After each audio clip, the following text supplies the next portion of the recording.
안녕하세요. 오늘도 사연 살롱을 찾아주셔서 감사합니다. 벌써 40 중반의 나이가 되어가는 여자입니다. 저는 나이는 많지만 결혼한 지 얼마 안 된 새댁이에요. 이 나이에 새댁이라고 제 입으로 말하는 것이 좀 민망하고 쑥스럽긴 한데 저에겐 남편과 결혼이 기적과도 같은 일이었기에 이렇게 사연을 써보게 되었어요. 저는 태어나면서부터 그리 환영받지 못하는 존재였어요. 순전히 딸이라는 이유로요. 세상에 제가 딸로 태어나고 싶어 그런 것이 아닌데 가족들은 마치 제가 원해서 딸이 되기라도 한 듯 저를 볼 때면 종종 이런 말씀을 하셨어요. 아휴, 너 같은 쓸모없는 계집애는 세고 셌는데 왜 하필 머스마가 아닌 거야? 분명 아들이라고 했는데 계집이면 차라리. 에휴. 지금은 상상할 수도 없는 말이지만 왜 옛날 어른들, 특히 할머니와 엄마를 비롯한 여자들이 더 그런 말을 많이 하는 걸까요? 물론 할아버지와 아버지도 제가 사내가 아닌 계집이기 때문에 못마땅해 하기는 마찬가지였어도 대놓고 상처 주고 멸시하던 건 늘 집안 여자 어른들이었어요. 저희 인생은 어리고 크고를 떠나 언제나 계집이라고 차별받고 갖은 멸시를 당하며 살아야 했는데 그 바탕에는 더 억울한 사연이 숨겨져 있었어요. 저희 집엔 제가 태어나기 전에 이미 언니만 4명이 있었고 엄마는 아들을 낳기 위해 정말 안 해본 짓이 없었다고 했는데 하필이면 저를 낳기 전에 용하다는 무당을 찾아간 것이 화근이었어요. 이번엔 분명히 아들이야. 방울 2개가 보여. 금줄 튼튼한 걸로 준비해. 정말요? 저 이번에 정말로 아들 낳을 수 있어요. 우리 산신령님을 못 믿는 거야. 분명 사내야. 이 말을 들은 저희 엄마는 마치 당장 아들을 낳기라도 한 듯 잔뜩 신이 나셨죠. 때마침 제가 들어서자 아들이라고 철석같이 믿었대요. 그런데 막상 낳고 보니 제가 기다리던 아들이 아닌 딸이었고 이번에는 분명 아들이라고 생각했기에 저희 엄마는 물론이고 온 집안 사람들이 충격을 받았대요. 그 역시 제 잘못은 아니었는데 저는 마치 큰 잘못을 하고 태어난 것처럼 집안의 천덕꾸러기가 되었어요. 그거 아니어도 서러운 일 많을 제 인생을 더욱 퍽퍽하게 만들었어요. 특히 엄마는 자신이 배 아파 낳은 자식임에도 불구하고 저에게 정 한 번을 주지 않아 보다 못한 큰언니가 엄마 대신 저를 챙기고 돌봐주었다는 말을 들었는데 그때 큰언니가 아니었다면 저는 어떻게 되었을까? 생각만 해도 아찔하기만 하네요. 어떻게 부모라는 사람들이 그럴 수 있을까요? 저는 나이가 이만큼 들어서도 그때의 저희 부모님을 이해할 수 없어요. 아니, 용서할 수 없어요. 하지만 그렇다고 그 어린애가 할 수 있는 일은 아무것도 없었고 그저 빨리 어른이 되어 집을 떠나는 날만 기다리고 또 기다릴 수밖에 없었어요. 다행히 엄마는 저를 낳고 1년 반 뒤에 남동생을 낳았어요. 어찌나 요란하게 잔치를 하는지 어린 꼬마였던 언니들이 남동생이 받는 대우가 부러우면서도 그 잔치 속에 속도 없이 좋아했었다는 말을 하더라고요. 저희 부모님은 집안에 아들이 없으면 큰일 나는 것으로 아는 사람들이었어요. 언젠가 너무 억울하고 서러워서 왜 아들과 딸을 차별하냐고 물어본 적이 있었는데 저희 엄마는 이렇게 말씀하셨죠. 그야 딸은 시집가면 끝이잖아. 아들은 부모도 복양하고 제사도 지내주고 그래서 집안에 아들은 꼭 있어야 하는 거야. 또 많으면 많을수록 좋은 거고. 아휴, 그때 네가 아들이었으면 얼마나 좋았니? 망할 점쟁이. 그때 분명 아들이라고 해놓고 내가 찾아가 한바탕 엎어버리려고 했는데 벌써 토끼고 없더라. 엄마도 여자면서 왜 그래? 엄마도 할머니가 여자라서 뭐라고 했어? 너도 시집가면 알게 돼. 엄마가 너 낳고 네 할머니한테 얼마나 구박을 받았는지 알아? 산후조리도 제대로 못했어. 근데 정민이를 딱 낳으니까 어떻게 됐냐? 할아버지가 엄마한테 돈도 100만 원이나 턱 주고 네 할머니가 그렇게 무시하더니 이젠 아들 낳았다고 떠받들어 주잖아. 지금이야 네가 엄마를 이해할 수 없겠지만 어쩌겠니? 여자 팔자가 그런 걸. 저는 그 뒤 나는 나중에 어른이 되어서도 결혼 같은 건 하지 않겠다고 결심했어요. 엄마처럼 아들 낳지 못했다고 구박을 받으며 살고 싶지는 않았거든요. 이미 태어날 때부터 충분히 받은 구박, 처녀 귀신이 되는 한이 있어도 저는 차별과 구박에서 해방되고 싶었어요. 그래서 이를 악물고 공부를 했어요. 그런데 참 억울하고 서러운 게 공부를 아무리 잘해도 계집애가 공부해서 뭐 하냐며 저를 학교에 가지 못하게 했다는 거예요. 너는 시집가기 전까지는 집에서 밥값 해야지. 공부는 우리 장손인 정민이만 하면 된다. 자고로 우리 집의 기둥은 정민이야. 할머니는 저에게 그런 모진 말을 아무렇지 않게 하셨어요. 그리고 엄마도 할머니 눈치 때문인지 아니면 자기도 할머니와 같은 생각인지 제 편이 되어주지 않았는데 그럴 때마다 엄마는 저에게 원래 딸은 그런 거라니까. 억울하면 아들로 태어나지 그랬니? 그냥 네 팔자를 받아들여. 라고 하셨어요. 그래서 저는 저뿐만 아니라 다른 집 딸들도 다 그렇게 사는 줄 알았어요. 하지만 학교에 들어가 다른 친구들을 보니 딸이라고 예쁨 받고 귀하다고 대접받는 딸들도 많았고 상대적으로 비교가 되니 저는 더 비참함을 느껴야 했어요. 물론 제 위의 언니들도 저와 크게 다르진 않았죠. 언니는 화 안 나? 화 나지. 근데 뭐 우리가 힘이 있어. 그냥 어른 돼서 시집갈 때까지 참는 거야. 맞아. 나도 그래. 여기만 아니면 어디든 다 좋아. 큰언니를 봐. 중학교 졸업하자마자 아빠가 기숙사에 있는 공장으로 보냈잖아. 맞아. 나도 곧 있으면 중학교 졸업하는데 그럼 나도 언니처럼 공장에 가야겠지? 진짜 너무해. 우리가 뭐 정남이 학비 버는 시다발이야? 그래도 중학교까지 보내주는 게 어디야? 난 이제 그것도 가지 말라고 할까봐 무서워. 다른 애들은 학교 가는 날이 제일 싫다고 하는데 난 학교 못 갈까봐 걱정이라니까. 맞아요. 저도 그게 가장 걱정이었어요. 저는 기를 쓰고 공부를 했기에 선생님들이 참 예뻐라 해줬거든요. 그래서 저는 집보다 학교가 더 좋았고 학교가 좋고 공부가 좋으니 저의 성적은 늘 상위 그룹이었어요. 우리 현숙이는 머리도 좋아서 뭐가 돼도 정말 잘할 거야. 집에서도 좋아하시지? 선생님도 현숙이 같은 딸이 있으면 소원이었겠다. 운이 좋게 학년이 바뀔 때마다 저의 담임을 하던 여자 선생님은 저를 그렇게 말하며 칭찬하셨어요. 저는 그런 소리를 들을 때마다 선생님의 딸이 되고 싶다고 말하고 싶을 정도였죠. 그런데 계집애라고 학교에 가지 못하게 한다면 저는 누구한테 그런 칭찬을 받을 수 있겠어요. 그래서 저는 최대한 집안 어른들의 심기를 건드리지 않았어요. 그래서 무사히 중학교까지는 졸업할 수 있었는데 위에 언니들이 그랬듯 고등학교 진학은 언감생심, 꿈도 꾸지 못했어요. 계집애가 그만큼 배웠으면 됐다. 옛날 같으면 국민학교 문턱에도 못 가는 계집애야. 계집애가 배운 게 많으면 사는 게 골아프다. 이제 너도 언니들 따라서 돈 벌어. 너도 그동안 키워준 값은 해야지. 저 그동안 밥값 충분히 하고 살았어요. 밥 매라고 하면 밥 매고 집안일 하라고 하면 했잖아요. 엄마 정말 너무해요. 뭐? 네가 밭을 맨다고 돈이 나와? 네가 살림을 한다고 돈이 나오냐고. 억울하면 시집가. 지금 생각해도 손이 파르르 떨려요. 요즘 같으면 상상도 할 수 없는 일인데 그 소리를 듣고 저희 엄마는 괜히 본전도 못 찾을 걸 멍청하다고 저를 타박하셨어요. 다른 집 엄마 같으면 편이라도 들어주거나 덜 혼나게 막아라도 줄 텐데 저희 엄마는 때리는 시어머니보다 말리는 시누이가 더 밉다고 저를 봐도 못 본 척했고 오히려 저를 남동생과 비교하며 이렇게 말했어요. 삼신할머니도 진짜 너무해. 공부머리를 주려면 우리 아들한테 줘야지. 왜 아무짝에 쓸모도 없는 쟤한테 줬을까? 우리 집 장손이 잘 돼야 우리가 잘 되는 건데 이게 다 저놈의 기집애가 우리 아들 목까지 다 뺏어서 그래. 팔자도 독한 년. 저는 엄마한테 그 소리를 듣고 정말 집을 나가야겠다고 생각했어요. 그래서 집을 나가기 전에 중학교 선생님을 찾아가 펑펑 울며 하소연을 했고 저의 사연을 들은 선생님은 그런 제가 가여웠는지 저의 학비를 대신 내주시겠다고 하셨어요. 대신 저에게 한 가지만 약속을 하자고 하시면서요. 선생님은 아직 어린이가 그렇게 힘들게 사는지 몰랐어. 공부를 그렇게 좋아하는데 선생님이 학교 보내줄게. 대신 공부 진짜 열심히 하는 거다. 세상엔 공부만 잘해도 할 수 있는 일이 무궁무진하게 많아. 선생님은 우리 현숙이가 기회만 있으면 뭐든 할 수 있을 거라고 믿어. 선생님이랑 약속할 수 있지? 저는 산타도 믿지 않고 하나님도 믿지 않지만 저에게 그날 선생님은 산타였고 하나님이었어요. 그리고 나중에 알게 된 사실인데 선생님도 그리 형편이 넉넉하지는 않았더라고요.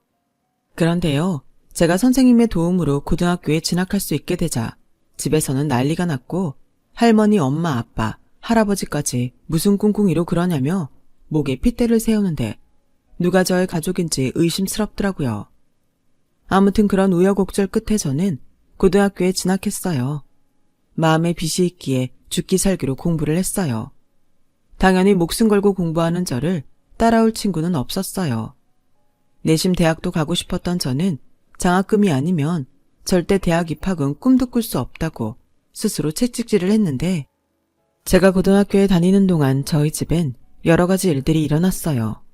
우선 큰언니가 어린 나이임에도 불구하고 결혼을 했고, 둘째, 셋째 언니는 각자 남자와 눈이 맞아 도망을 갔어요. 마지막 언니는 교통사고로 세상을 떠났죠.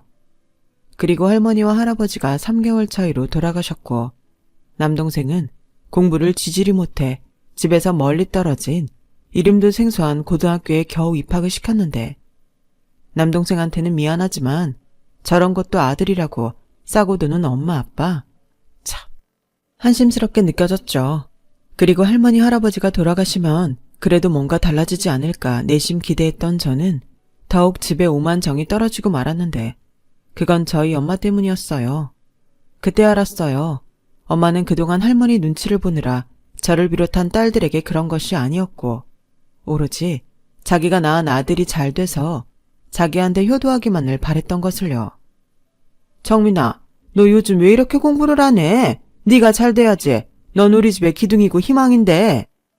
엄마, 난 공부 싫어. 머리도 나쁘고 별로 대학 가고 싶은 마음도 없다니까.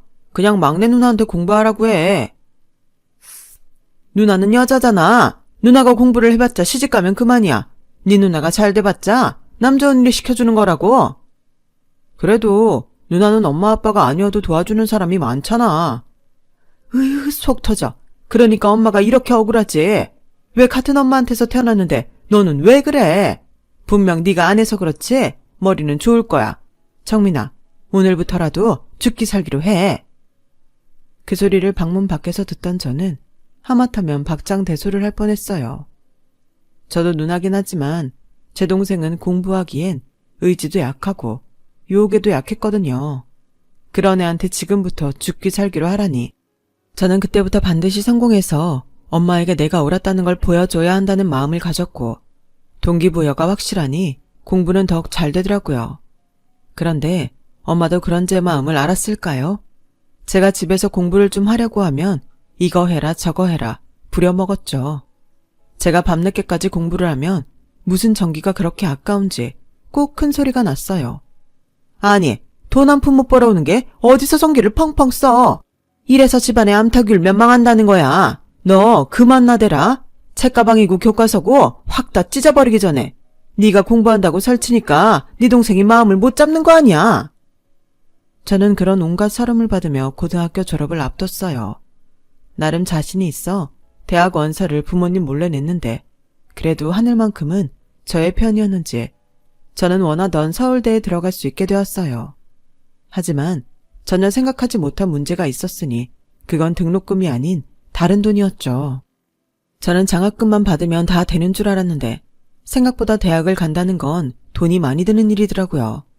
그렇다고 여태 저를 도와준 선생님에게 또 도움을 바랄 수는 없는 노릇이고, 저는 난감할 수밖에 없었는데 결혼한 큰언니가 뜻밖의 저의 졸업식에 찾아왔어요. 아무도 제 졸업식에 오지 않을 거라고 생각했는데 언니는 어디서 알았는지 제 졸업식에 꽃다발을 들고 찾아와 주었고, 여태 저에게 학비를 대준 선생님도 함께 자리를 가졌는데, 언니가 먼저 저에게 돈 봉투를 건네주었어요. 이거 받아. 대학만 붙으면 뭐해? 가서 방도 없고 교재도 사려면 돈이 필요하잖아.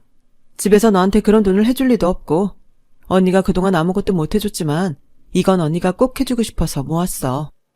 언니 고마워. 나 솔직히 걱정 많이 했어. 대학 붙었는데 돈 없어서 못 가는 거 아닌가 무서웠어. 언니, 나 이 은혜 꼭 갚을게. 진짜 꼭 갚을게. 나 진짜 언니 아니었음 어떻게 살아나 싶은데 언니가 나 여러 번 살려준다. 정말 고마워. 그리고 선생님, 정말 감사했습니다.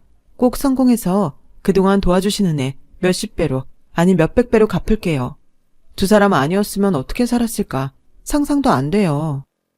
현수가, 선생님이 너한테 바라는 건 딱 하나야. 네가 너의 재능을 펼치면서 행복하게 사는 거. 그거면 선생님은 충분해. 넌 내 제자잖아.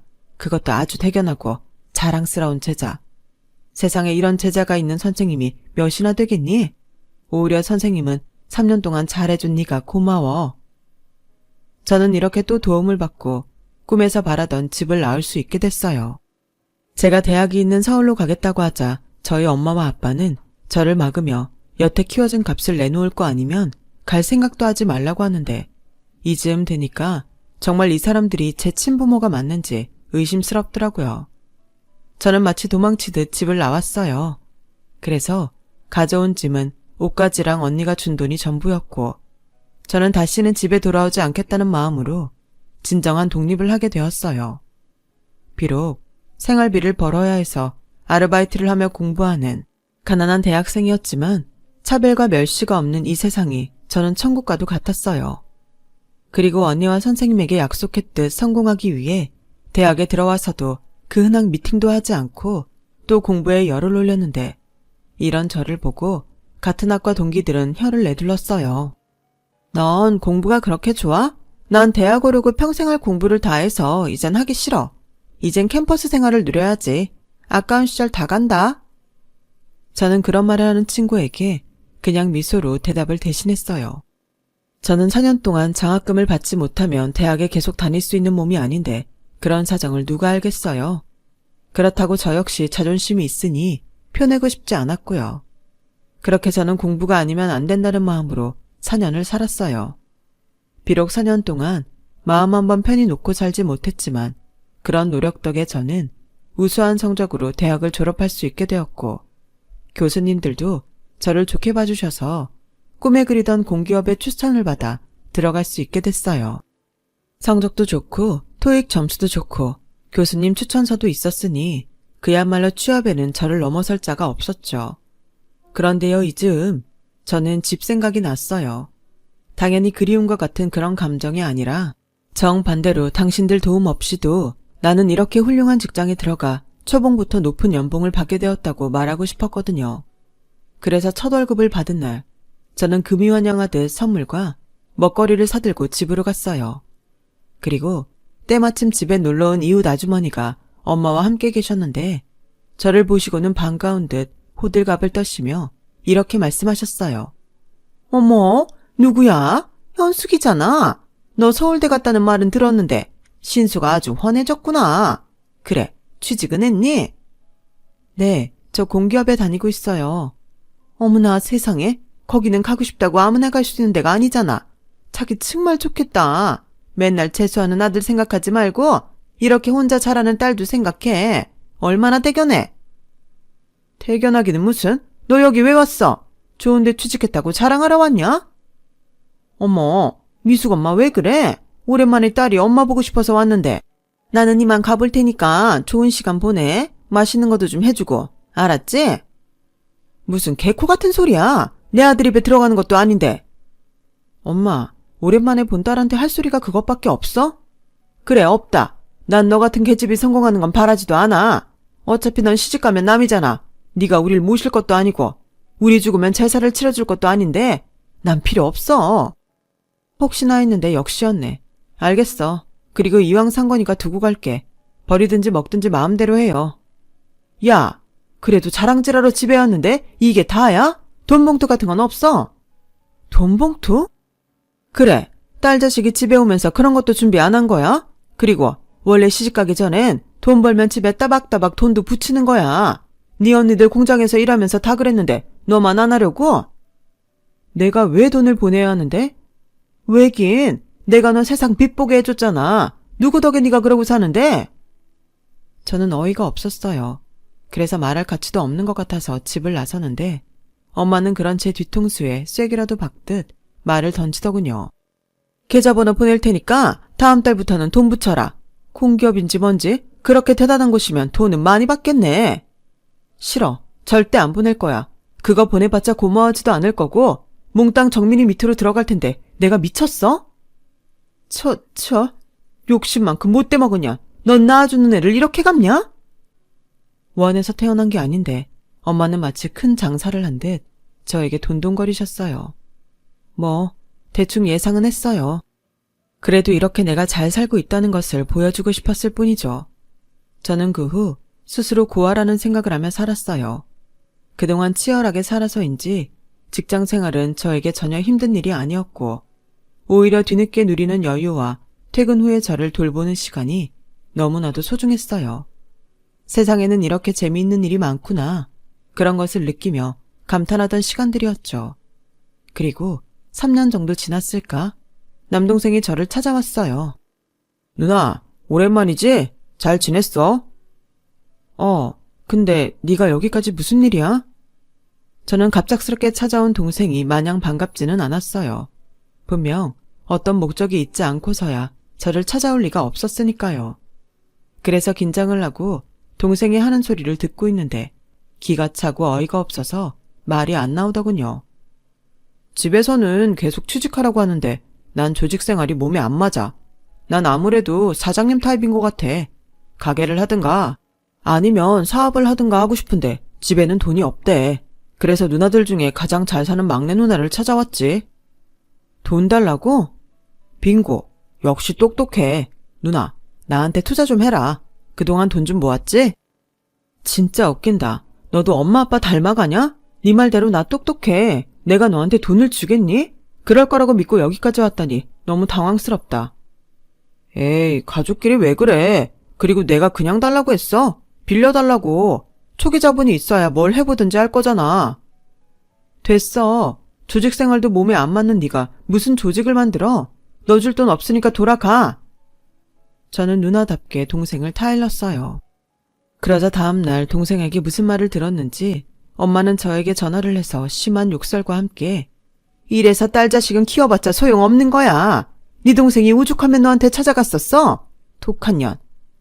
이라고 말씀하셨고 이젠 하도 들어서 그런지 별로 상처가 되지도 않았어요. 그렇게 저는 가족과 엮일 바에는 결혼도 하지 않겠다는 마음으로 제가 하는 일에만 충실했죠. 혼자 여행도 다니면서 저의 시간을 소중하고 알차게 보냈는데 사람의 인연이란 게 정말로 존재하는지 저는 여행을 하다가 운명의 남자를 만나게 되었어요. 그 사람이 지금의 남편이에요. 남편과 처음 만난 곳은 프랑스였어요. 저는 여행이었고 남편은 사업차 출장을 와 있었는데 시간이 비어서 잠깐 관광을 하고 있었다고 했어요. 타국에서 같은 한국인을 만나니 어찌나 반갑던지. 패키지 여행은 너무 고단해서 혼자 훌쩍 떠나왔는데 이렇게 남편을 만나게 될 운명이었나 봐요. 저와 남편은 루브르 박물관에서 만났어요. 처음엔 그냥 비슷한 동양인이라고 생각했는데 박물관을 나와 커피를 한 잔 마시러 가게에 들어가니 한국말을 하는 것을 들을 수 있었어요. 괜히 귀가 쫑긋하고 시선이 갔는데 남편 역시 제가 같은 한국인 같아 시선이 갔다고 하더라고요. 그래서 저희는 누가 시키지도 않았는데 눈이 마주쳤고 가볍게 웃으며 몇 마디 나누다 커피도 함께 마시게 되었어요. 처음 이성 남자와 그것도 타국에서 그런 시간을 보내니 마치 마법에 걸린 듯한 느낌이 들더군요. 이 남자 역시 이 시간이 특별했다며 저희는 연락처를 주고받게 되었어요. 한국에 돌아와 동료들에게 프랑스에서 있었던 말하니 처음엔 그런 식으로 접근하는 사기꾼도 많다며 조심하라는 말을 들었어요. 그 말을 들으니 덜컥 겁이 나서 연락을 못하고 있는데 남편에게서 먼저 연락이 왔어요. 하지만 이미 사기일 수 있다는 불신으로 예전 같지 않았던 저는 남편에게 호의적이지 않았죠. 남편은 그런 저에게 거리감을 느꼈는지 그렇게 저희의 만남은 흐지부지 되는 듯 보였는데 운명은 운명인지 3개월 뒤 저는 스페인에서 남편을 또 만나게 되었어요. 그리고 그곳에서 남편에게 동료에게 들은 이야기를 해줬고 남편은 박장대소를 하며 자신의 명함을 주었어요. 그 일 때문인지 남편은 저를 만나면 무조건 돈은 자기가 내려고 했어요. 내가 여기서 얻어먹거나 뭔가 또 받으면 의심할 수 있잖아요. 아니, 이젠 믿어요. 그래요. 계속 믿어줘요. 내 입으로 내가 좋은 사람이라고 말할 순 없지만 적어도 현숙 씨한테는 좋은 사람이고 싶으니까. 그리고 이 정도는 내가 충분히 낼 수 있어요.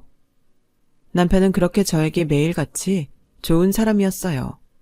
한국에 돌아와서도 바쁜 저를 위해 항상 시간을 맞춰줬고 늘 회사 앞에서 저를 기다려 좋은 곳과 맛있는 음식이 있는 곳으로 저를 안내했어요. 그리고 나중에 알았는데 남편은 저를 만나기 위해 바쁜 일들을 미리 끝내려 늘 무리를 했었더라고요. 휴일에 저를 만나지 않으면 그때는 아예 집에 돌아갈 생각도 하지 않고 일만 했다는데 이런 남자에게 반하지 않을 여자가 어디 있겠어요. 저는 남편을 아주 많이 사랑했어요. 남편도 저를 아주 많이 사랑했죠. 남편은 제가 여자여서 차별받고 힘들게 살아온 이야기를 듣고는 잠깐 화장실에 다녀오겠다고 했어요. 그런데 그렇게 화장실에 다녀오겠다고 하던 남편은 저 멀리서 크고 예쁜 꽃다발을 들고 나타났어요. 퉁퉁 부은 눈을 하고요. 이게 다 뭐야? 그리고 얼굴이 왜 그래? 주책맞게 자꾸 눈물이 나와서 나 좀 엉망이지? 미안. 그래도 이 꽃은 받아주라. 앞으로 남은 시간은 여왕처럼 내가 대접하면서 살게. 뭘 이렇게까지? 누가 보면 청혼하는 줄 알겠다. 맞아, 청혼하는 거야. 나랑 앞으로 평생 행복하지 않을래? 물론 매일 행복하진 않고 어떤 날은 지지고 볶고하겠지만 나 이제 좋은 남자 아닌 좋은 남편이 되고 싶어. 나랑 결혼해주라. 저는 난생 처음 받아보는 청혼에 넋을 잃고 말았어요. 연애 기간만 4년을 넘기면서 자연스럽게 결혼에 대해 기대도 했었지만 고아처럼 자란 저를 가족으로 받아주는 것이 쉬운 일은 아니잖아요. 그런데 이 남자는 저의 아픈 상처를 알고도 결혼을 하자니 너무 감동이더라고요. 그런데 막상 결혼을 준비하니 한 가지 걸리는 부분이 생겼어요. 바로 저를 쓸모없다 여기는 부모님이었죠. 시댁에선 저의 사정을 듣고 처음엔 상견례를 생각할까 하셨지만 그래도 결혼은 중요한 일이니 형식적으로라도 상견례를 하자고 하셨어요. 물론 부담은 갖지 말라고 하셨지만 저는 가슴이 철렁했죠. 그리고 부모님에게 이제와 결혼을 하니 상견례와 결혼식에 참석해달라고 이야기를 해야 한다 생각하니 차마 입이 떨어지지 않았죠. 그래도 어쩌겠어요. 말이라도 해보자 하는 심정으로 엄마에게 오랜만에 전화를 걸었는데 제가 상견례 이야기를 꺼내자마자 아주 팔짝팔짝 뛰더라고요. 뭐? 상견례? 웃기고 자빠졌네. 네가 자식 노릇을 했어? 왜 이제 와서 우리한테 부모 노릇을 하래? 됐어. 우린 안 갈 거야. 너 혼자 대학도 가고 그 좋은 직장도 혼자 들어갔잖아. 그럼 시집도 혼자 가면 되겠네. 어떤 논팽인지 뭔지 모르지만 분명 네 간판 보고 딴 마음 품었을 거다. 어디 홀랑 뜯기고 망해봐. 망할련. 처음부터 호락호락하진 않을 거라고 생각했는데 엄마의 그 말은 좀 마음이 아팠어요. 그런데 다음날 엄마에게 들었는지 평생 전화 한 번 하는 법이 없던 아버지가 전화를 하셨고 그래도 상견례이니 참석하겠다고 날짜랑 장소를 알려달라고 하시더라고요. 엄마가 알면 싫어할 텐데요. 그냥 안 오셔도 돼요. 아니다. 그래도 자식이 결혼을 하는데 부모가 그럼 되겠니? 나도 뭐 너한테는 잘한 게 없단 걸 안다. 근데 시간이 지나니 조금은 알겠다. 네 동생은 집안 돈 엄마 쌈짓돈 몽땅 말아먹고 가게 하나 한다고 저리 빌빌거리는데 너는 네 힘으로 모든 걸 다 했으니 아버지가 미안하다. 뜻밖이었어요. 제 기억 속 마지막 아버지의 모습은 제가 대학을 가겠다고 하자 엄마와 함께 저를 못 가게 막은 모습이었는데 아마 제가 모르는 시간 동안 아버지는 늙고 약해지면서 많은 생각을 했던 것 같아요. 아무래도 남동생이 생각보다 잘 되지는 않은 것이 컸겠죠.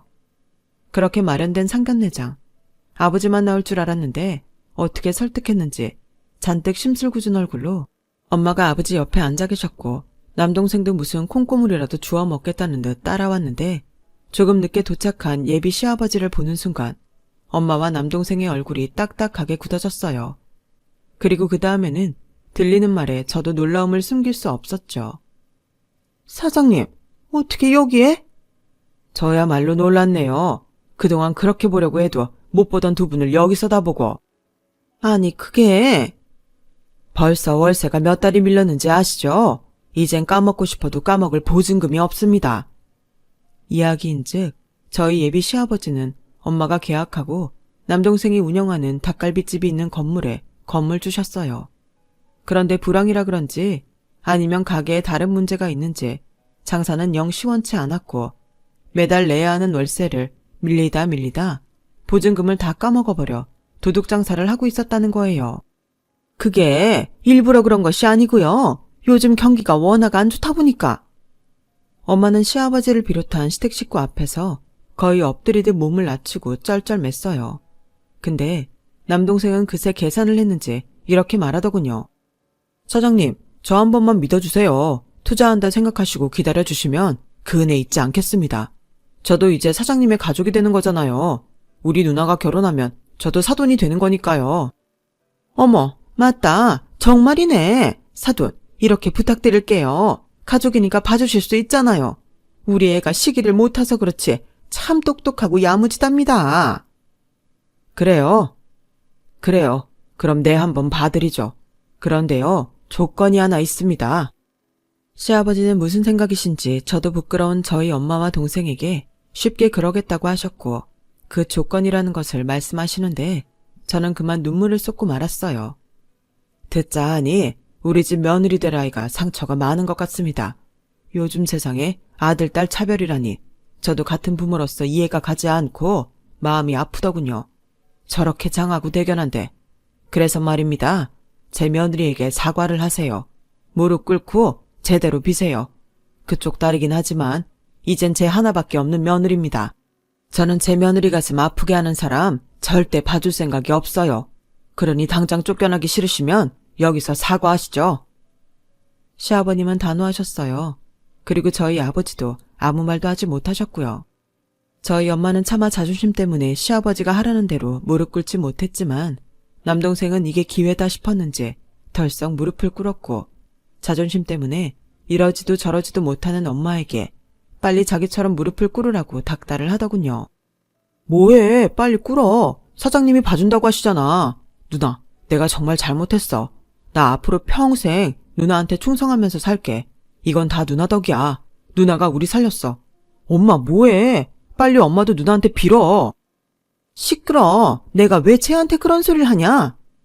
그러세요. 그럼 지금 당장 가게 빼시는 걸로 알겠습니다. 아니에요, 사장님. 하겠습니다. 미안하다. 내가 그동안 너한테 못할 짓 많이 했다.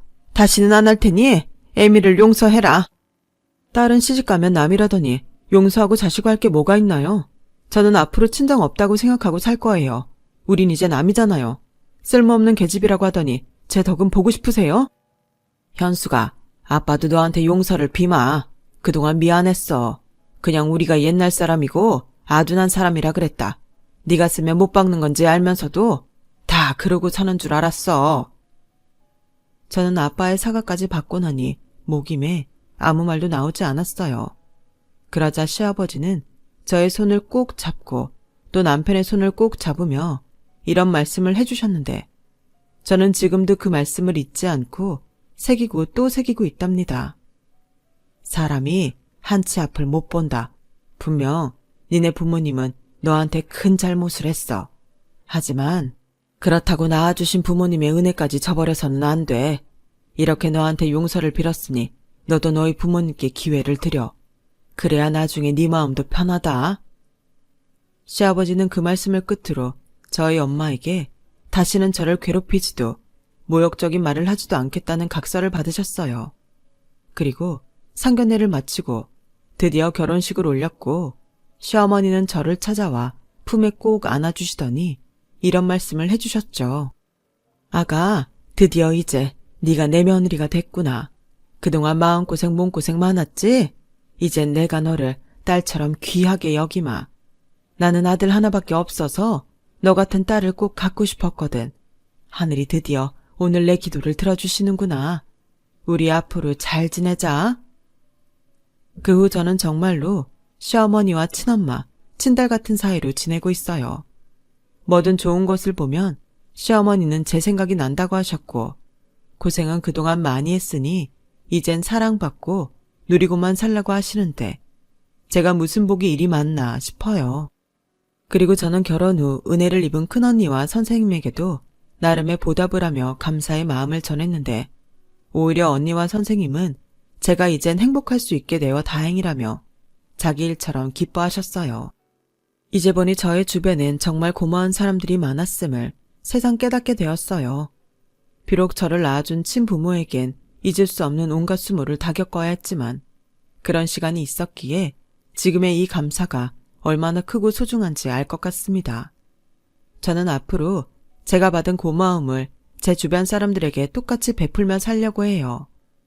이미 너무 많은 복을 받아 이걸 어떻게 다 갚을까 벌써부터 걱정이 되기도 한데 이런 마음으로 호호 할머니가 될 때까지 남편과 함께 좋은 일 많이 하자고 약속을 했네요. 부디 이 약속이 끝까지 지켜지길 바라며 지금까지 저의 이야기 들어주셔서 대단히 감사합니다. 오늘도 내일도 건강하시고 행복하세요. 여러분, 사연 댓글의 응원과 현명한 조언 부탁드려요. 좋아요와 구독은 저에게 큰 힘이 됩니다. 오늘도 좋은 일 가득하세요.